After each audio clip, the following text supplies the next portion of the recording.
All right, Colin Hurd said on his show, which nobody watches that I know, the Hurd show is terrible. He's an ESPN reject over at Fox.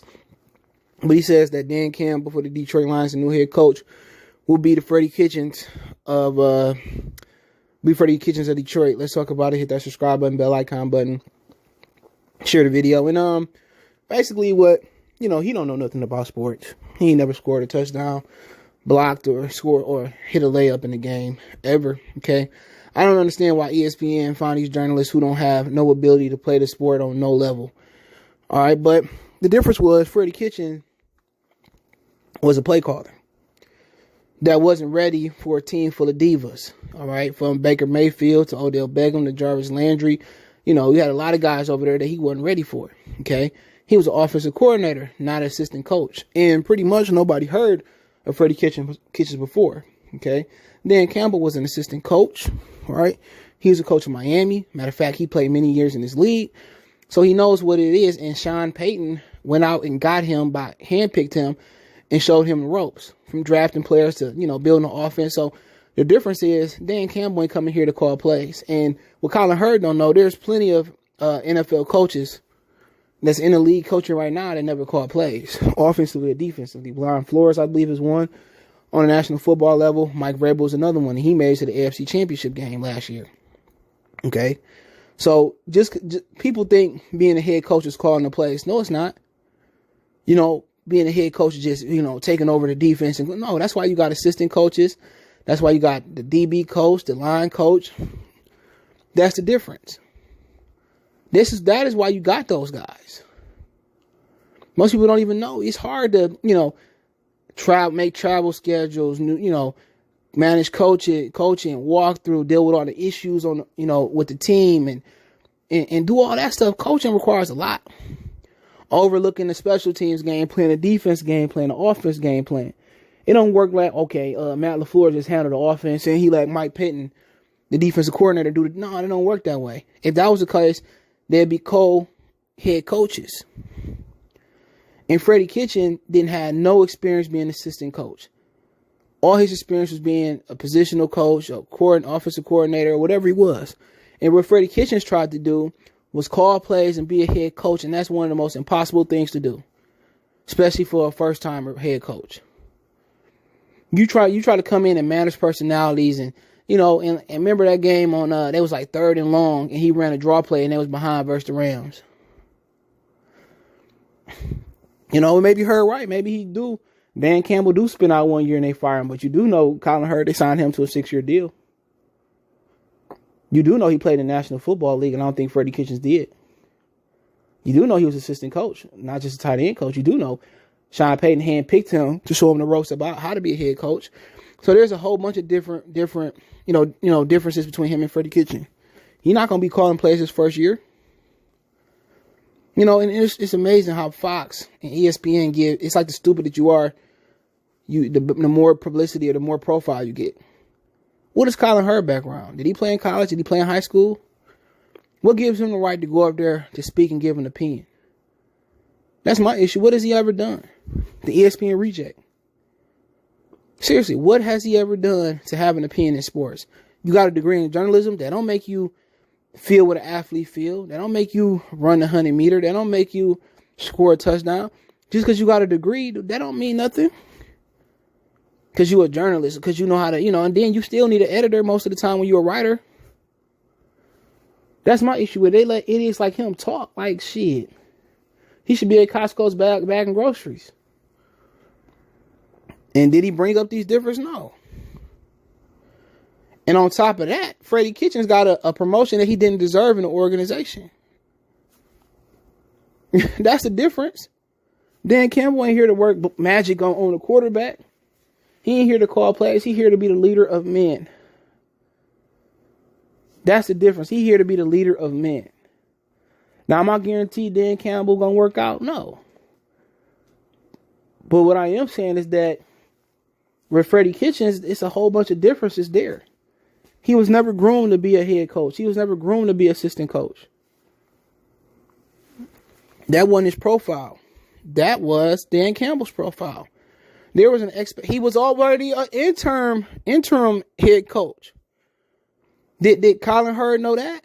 With him trying to, get the sexy beard, gray, black, and beard going, like, get out of here, you old. And if you is still hitting the skins, you paying.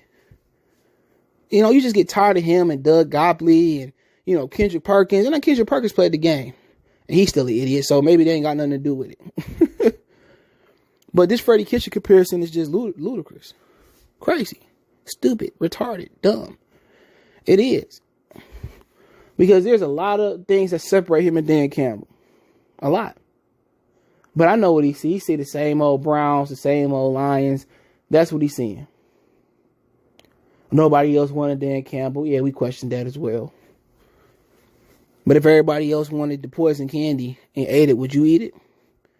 Me and Mama said, if everybody else was doing it, if everybody jumped off the building, would you? Oh, yeah. Shut up, boy. and that's just the honest answer. He got all them statisticians and people around him, and he don't know the difference. This dude was a head coach before. Intern. He went to New Orleans to know what it took to be a head coach. He went there. He got groomed. He was an interim coach. He did play in the league. Can Freddie Kitchen knock up all these things off the list? No. Freddie Kitchens didn't work because he wasn't ready. He wasn't groomed for this. He wasn't built for this. That's the difference. This wasn't his thing. And Freddie Kitchen probably get another shot. But just because you're a play caller, it don't make you a head coach. It doesn't. It doesn't mean you're going to be successful.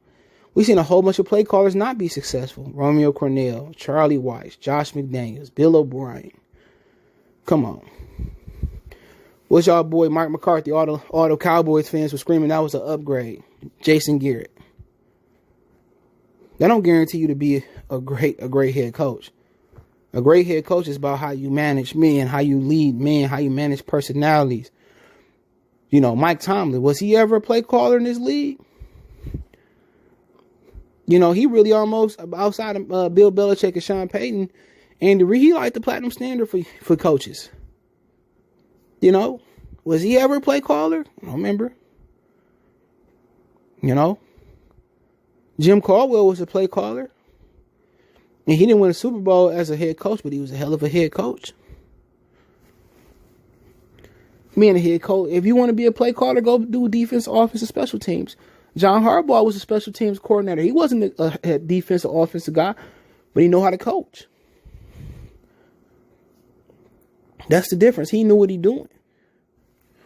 Kevin Stefanski doing a great job in Cleveland. He a great leader of men, it looked like. Something that Freddie Kitchens couldn't do. It ain't about him just calling plays. And he having success doing that in Cleveland. But then y'all seen a little game management kind of slip for him. So it's hard to be able to call plays and do this and do that. Sean Payton can do it because, New Orleans gave him that time, but it take time to learn that. To throw Freddie Kitchens and Dan Campbell in the same breath, I don't think it's fair. Dan Campbell got so much experience more experience in the National Football League than Freddie Kitchens. Doesn't mean that it's not going to end in the same result. I doubt if Dan Campbell only lasts a year. I doubt it. If you do, maybe Colin Hurd was more right than wrong. But I think he's going to be here longer than a year, as long as he's alive and don't get into no issues. But that's just my opinion on it, man. But to compare these two, you just don't know shit about football. Or you just too lazy to do your research or have your researchers do the research. And that's just my opinion on it, just moving forward. And I just think that he a lazy bum who don't deserve to be on the TV, don't deserve that job. And Fox need to get him the boot like they did Whitlock. And I said, I never liked Colin Hurd. Never liked his show. I don't even know why NBA or pro players come on there. He's an idiot. It's just my opinion. But, Fox full of rejects. They got all them rejects. I don't even watch Fox no more. Skip and Shannon, they show a joke. The whole network a joke. I don't even watch sports on there no more. But, hey, let me know what you guys think. Don't forget me on Facebook, Instagram, Twitter. You can reach out if you have a business question, inquiry, sponsorship, video request. All my social media links, description. Want to make a donation, Cash App, CJ Good 313. That's in the description. PayPal link there as well, too. Appreciate the love, support. One time for the one time. Motor City Sports Talk. We go.